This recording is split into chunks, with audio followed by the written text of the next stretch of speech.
ॐ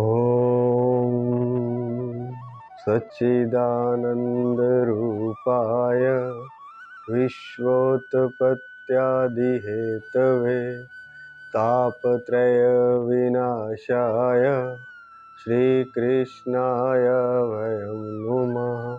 श्रीकृष्णाय वयं नुमः।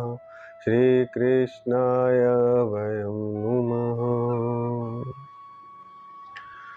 भक्तवांछा कल्पतरु शरणागत वत्सल भक्त वत्सल भगवान श्री कृष्ण, उनके साक्षात स्वरूप साक्षात विग्रह श्री मद् भागवत महापुराण के चरणों में प्रणाम करते हुए, साथ ही साथ दिव्य विभूतियों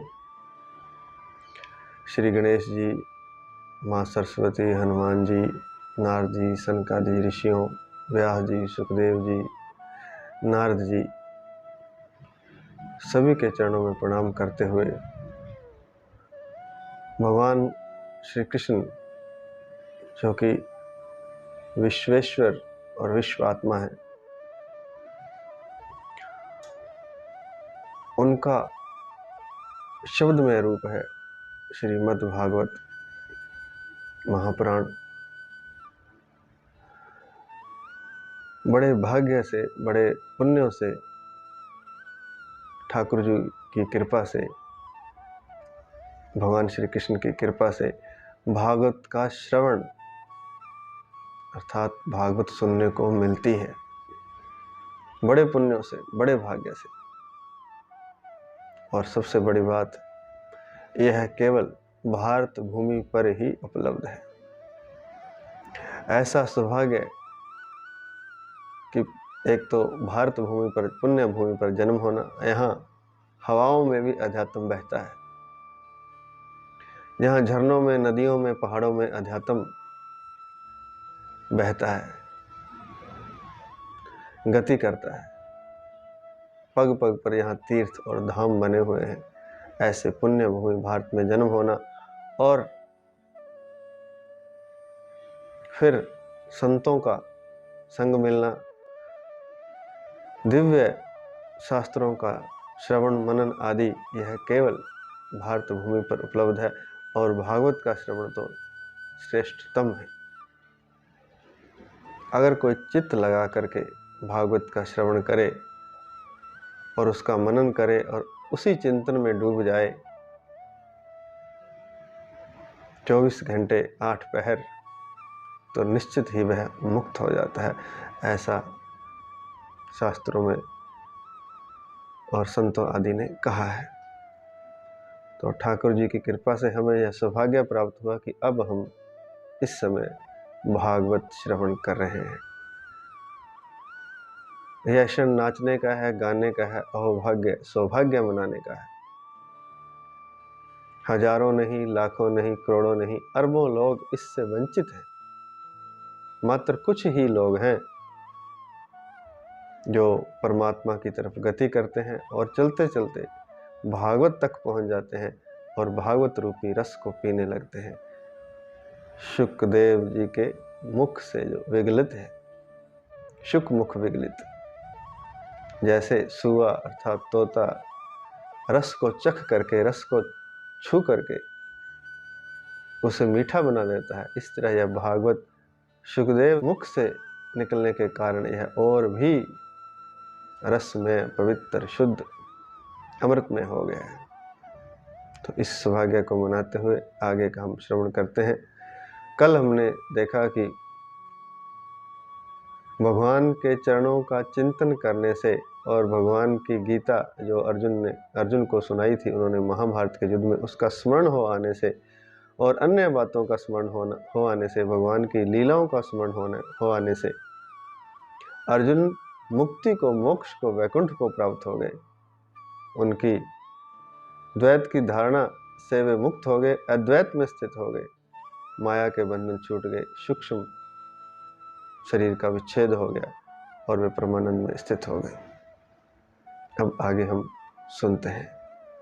निशम्य भगवन मार्गम संस्थाम यदुकुलस्य च स्वपाथाय मतिम चक्रे निवृत्तात्मा युधिष्ठिरः, अर्थात भगवान के स्वधाम गमन और यदुकुल के संहार का वृत्तांत सुनकर के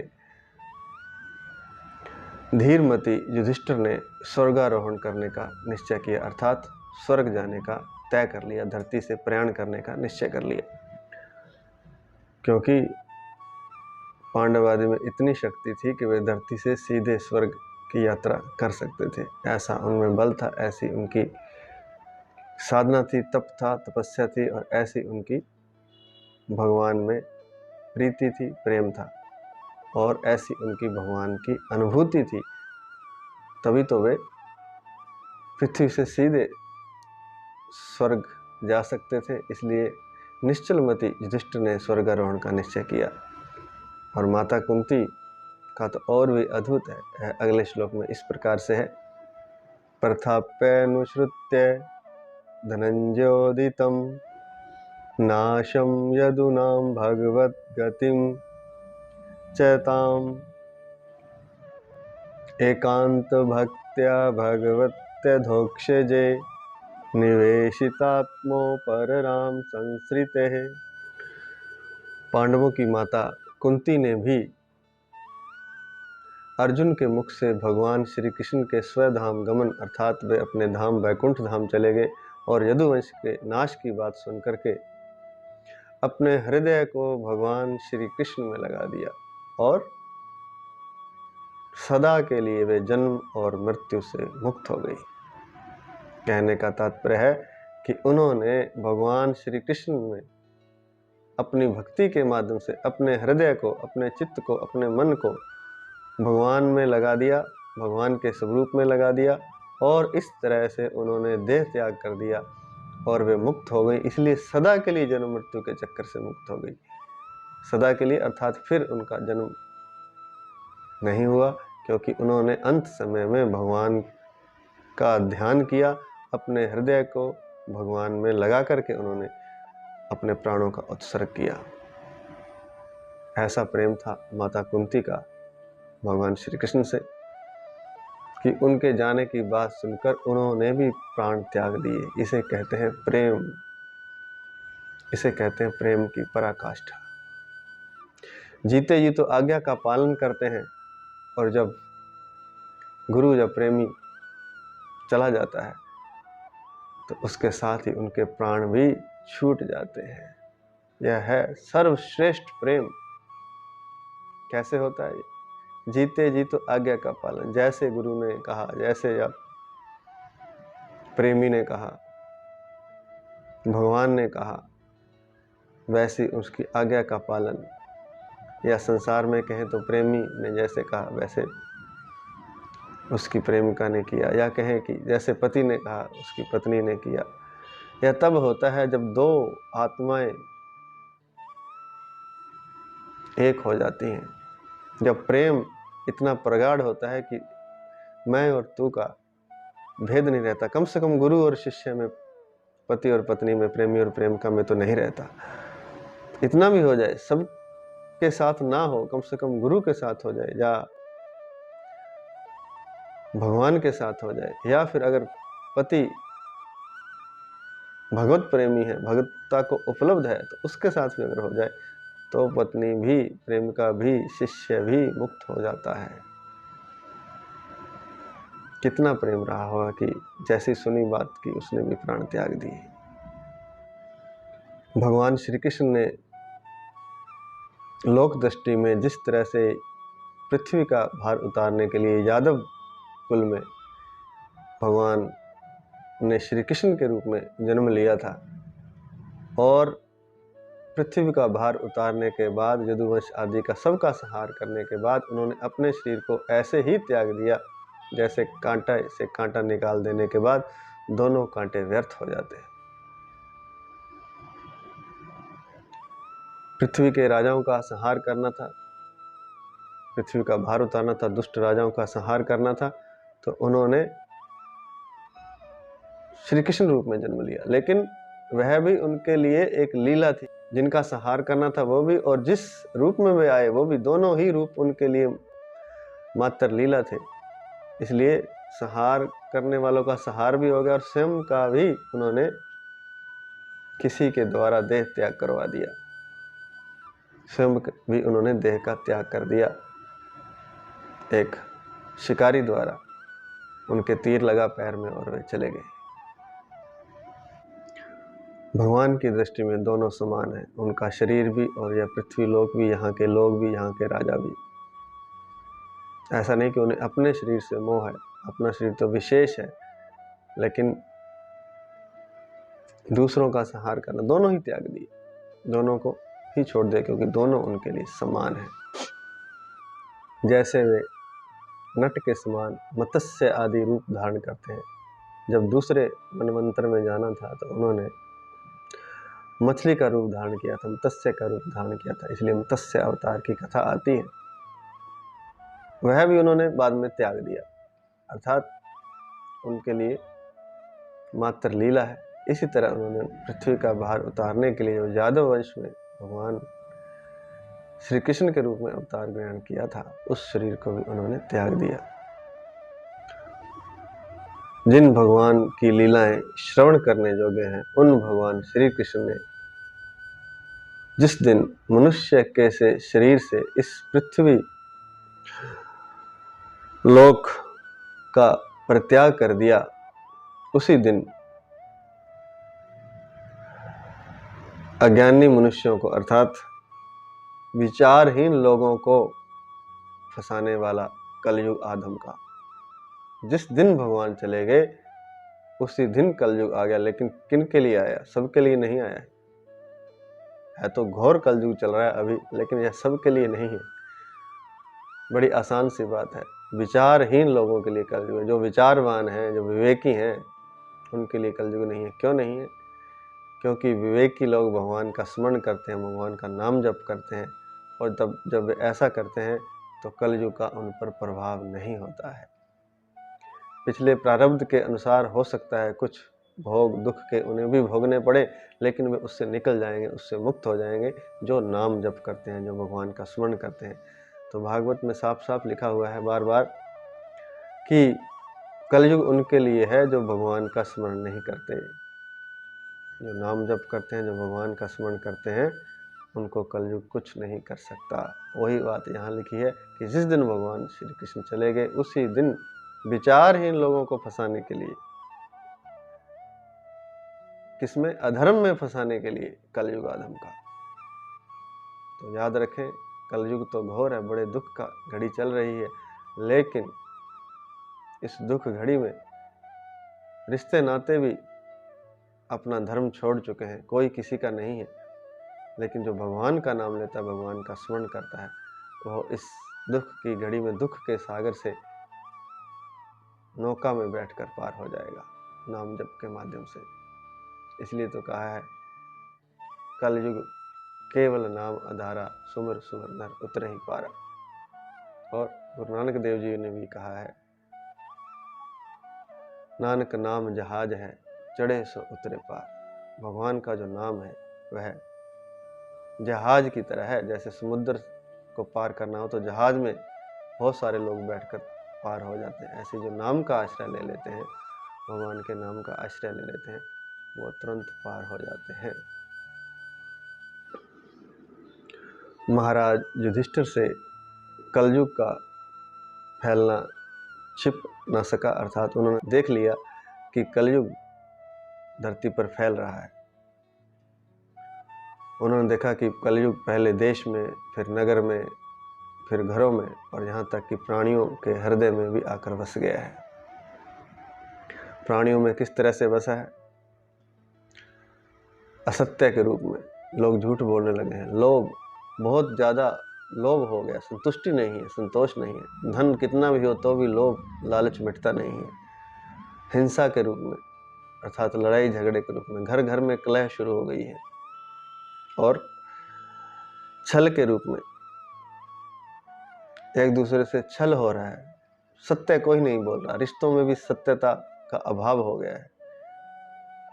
जो परम प्रेमी है, जो अपना है, उससे भी छल कर रहे हैं। मित्र से मित्र छल कर रहा है, पति से पत्नी छल कर रही है, पत्नी से पति छल कर रहा है, सब लोग एक दूसरे से छल कर रहे हैं। तो छल के रूप में, असत्य के रूप में, अधर्म रूपी कलयुग, लोभ, छल, हिंसा, असत्य आदि की बढ़ती देखकर महाराज युधिष्ठिर ने महाप्रस्थान का निश्चय किया, अर्थात धरती से स्वर्ग को जाने का निर्णय किया। महाराज युधिष्ठिर ने अपने विनयी पौत्र राजा परीक्षित को, जो गुणों में महाराज युधिष्ठिर के ही समान थे, राजपद पर हस्तिनापुर में अभिषिक्त कर दिया। समुद्र से घिरी हुई पृथ्वी के सम्राट पद पर राजा परीक्षित को अभिषिक्त कर दिया। अब लोग कहते हैं कि सनातन का राज्य या भारत का राज्य केवल छोटा सा था, नहीं, पूरी पृथ्वी ही सनातन थी, पूरी पृथ्वी ही भारत थी। इसलिए तो कहा जाता है जम्बू द्वीप पे भारत खंड है। सूत्रों में, श्लोकों में ऐसा कहा जाता है, वो तो यहाँ स्पष्ट लिखा है। चूंकि पूरी पृथ्वी के एक छत्र सम्राट थे महाराज युधिष्ठिर, इसलिए उन्होंने मथुरा में अनिरुद्ध के पुत्र वज्र का शूर सेना अधिपति के रूप में उन्हें पद दिया, उन्हें नियुक्त किया। अर्थात मथुरा का राज्य अनिरुद्ध के पुत्र वज्र को दे दिया। और अनिरुद्ध कौन? अनिरुद्ध भगवान श्री कृष्ण के पौत्र हैं। इसके बाद समर्थ युधिष्ठिर ने प्रजापत्य आदि यज्ञ करके आवाहनीय अग्नियों को अपने में लीन कर लिया, अर्थात संन्यास धर्म को ग्रहण किया, अर्थात गृहस्थ आश्रम से मुक्त होकर के संन्यास धर्म ग्रहण किया।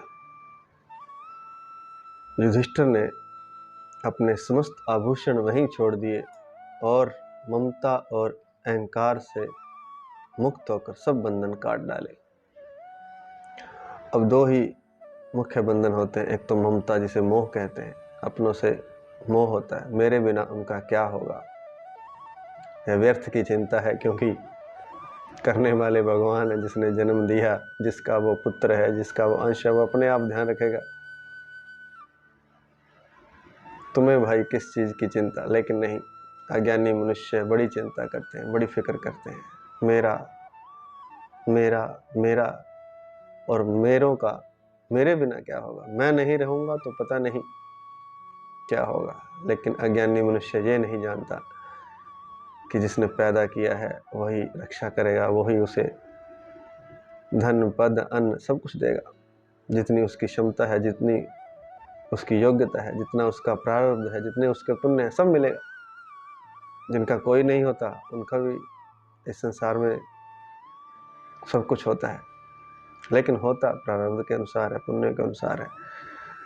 तो मोह का बंधन जो है सबसे बड़ा है। तो ममता का बंधन युधिष्ठिर ने काट दिया, राज्य परीक्षित को दे दिया और बिना फिक्र के, बिना चिंता के संन्यास ग्रहण कर लिया।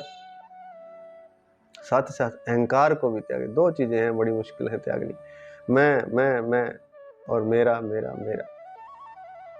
मैं ये हूँ, मैं वो हूँ, मैं ये कर सकता हूँ, मैं वो कर सकता हूँ, मैं सबका ध्यान रख सकता हूँ, मेरे आश्रित परिवार चलता है, यह है मैं पता नहीं क्या कर सकता हूँ। जब झगड़ा होता तो कहता मुझे जानते हो मैं कौन हूँ। यह है मैं, यह है अहंकार, इसे त्यागना बड़ा मुश्किल है। युधिष्ठिर ने इसे त्याग दिया। और दूसरा ममता, मेरा, ये मेरा है, मेरे बिना इनका क्या होगा, मोह, इसे भी त्यागना बड़ा मुश्किल है। युधिष्ठिर ने उसे भी त्याग दिया और सारे बंधन काट डाले। ये बंधन है, मुख्यतः बंधन है जिसे उन्होंने काट डाला अपने विवेक से। तो युधिष्ठिर ने ममता और अहंकार को त्याग करके, रहित होकर के सारे बंधन काट डाले। इसके अलावा जितने बंधन थे सब काट दिए। और फिर क्या किया? फिर अपनी वाणी को मन में लीन किया। यस, एक शरीर त्यागने की या कहें कि मुक्ति की एक प्रक्रिया है जिसे समझ लेते हैं धीरे धीरे। वाणी को मन में लीन करना है। वह कैसे होती? जैसे हम मौन रख लेते हैं, वाणी से कुछ नहीं बोलते तो, लेकिन खाली मौन से नहीं होता है। अपनी वाणी को विराम दे करके अपना जो ध्यान है, जो शब्द भीतर उठ रहे हैं, उन भीतर उठते हुए शब्दों को मन में लीन कर लेना है। और मन को किसमें लीन करना है? मन को फिर प्राण में लीन कर देना है।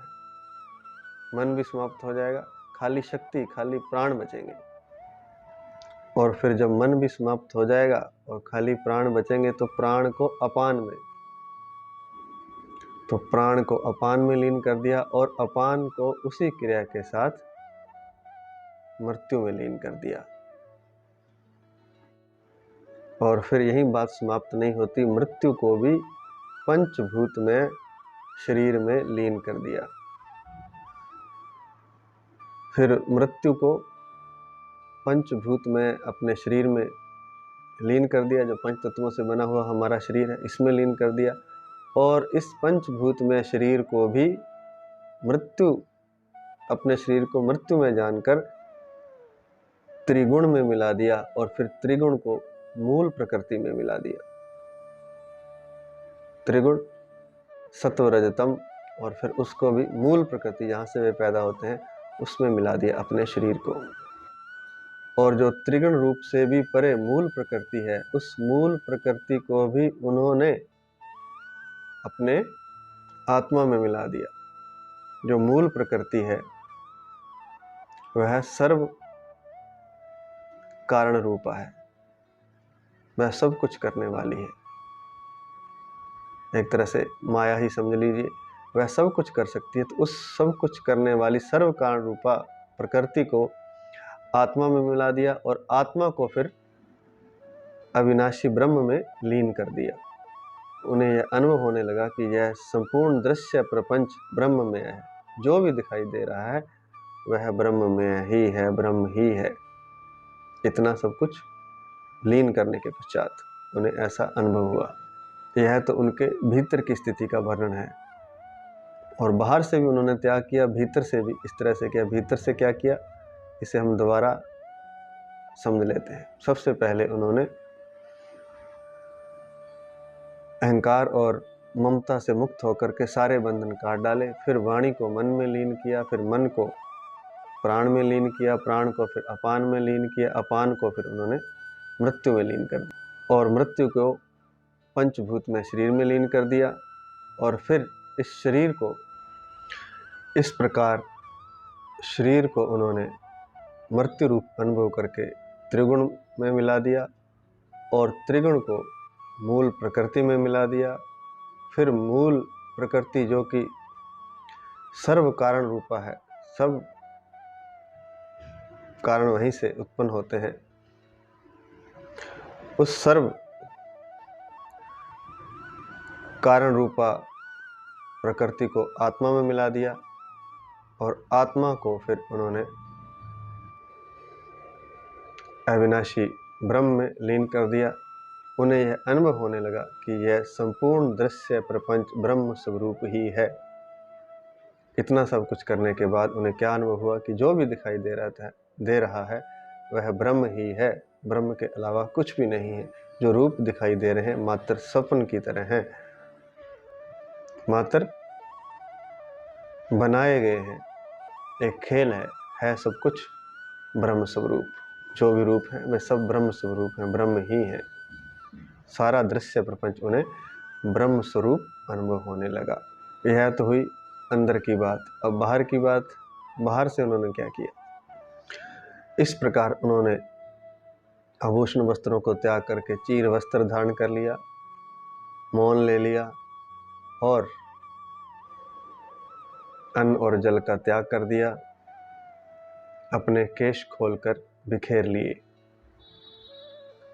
वे अपने रूप को ऐसा दिखाने लगे जैसे कोई जड़ उन्मत्त या पिशाच हो, जैसे कोई जड़ बुद्धि हो, मूर्ख हो। इस तरह से उन्होंने अपना उन्मत्त जैसा वेश बना लिया।